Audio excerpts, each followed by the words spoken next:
Hi guys, when it comes to one of the Tories' principal policies, stop the boats, they like to skip over the vast numbers of people who are waiting to have their asylum claims processed. If asylum seekers can be processed, they can move on to refugee status and then eventually, after that, have the ability to work and truly rebuild their lives. But instead of focusing on the backlog, the Tories want people to believe the problem is solely the numbers crossing the channel by small boat. Now, when pushed on the asylum backlog, Tory ministers and even the Prime Minister have misled both the public and Parliament. Here, Labour's shadow immigration minister Stephen Kinnock delivered a wonderful speech where he asked for the record to be corrected.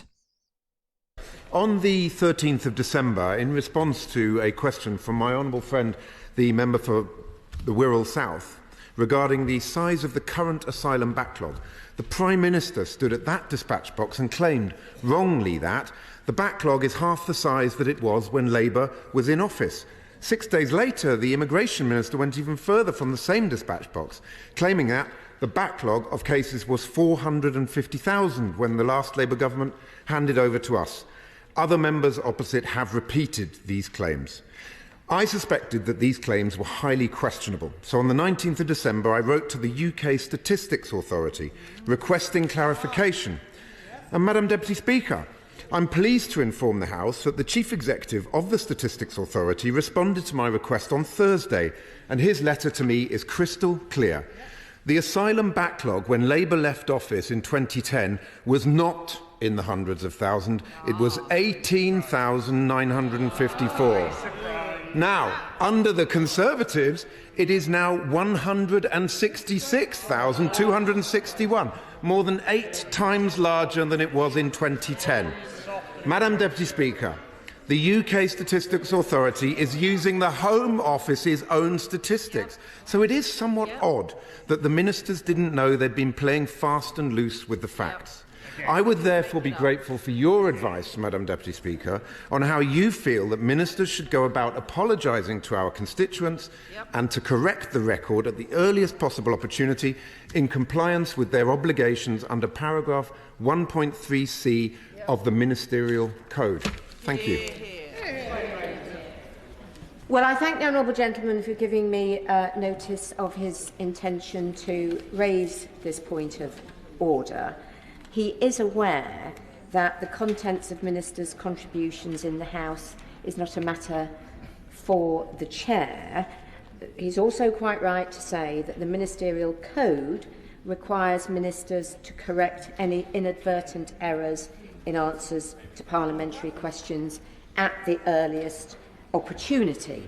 As it happens, he does have ministers here from the Home Office who I'm sure will have heard... Excuse me.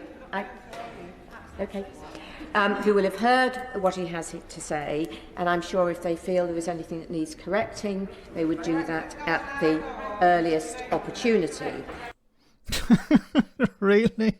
You think ministers from the Home Office will correct the record like when they did it in the past? When have they done it in the past? When have they admitted, oh, sorry, we made a mistake, or sorry, we were lying? This is, the deputy chair is no different to the chair itself, Lindsay Hoyle, who's as toothless as this lady is. It's pathetic. Once again, please don't lie to Parliament. But if you do, well, there's nothing we'll really do about it. We'll ask you to correct the record, but there's no obligation on you to do so. If you lie, there's no consequence, there's no punishment. And this is the core problem here.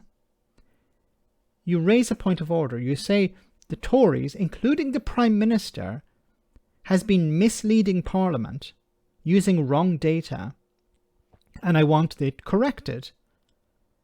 Now, does anyone honestly believe that Rishi Sunak or the Home Secretary or a minister from the Home Office will come in and say, sorry, we were wrong. Sorry, we made a mistake. We should not have used a number saying that the current backlog is half what it used to be under the Labour Party, when in reality it's 8 times larger than in 2010 or 2009. Does anyone honestly believe that the Tories will do that? They will correct the record? Of course they won't. That's the reality of all of this. Now, it's the silver lining here probably is that as it was raised as a point of order, it remains in the record. So the next time a Tory MP or a minister lies about this, the parties opposite can point to this reference in the record. They can say, look, this was already raised. Why is the minister lying again? Well, they can't say lying because you're not allowed to. You're allowed to lie, but you're not allowed to call someone a liar, or you're not allowed to point out that somebody is lying. Let me know in the comment section, guys, what you think about all of this. As always, your comments are greatly appreciated. Thanks a lot.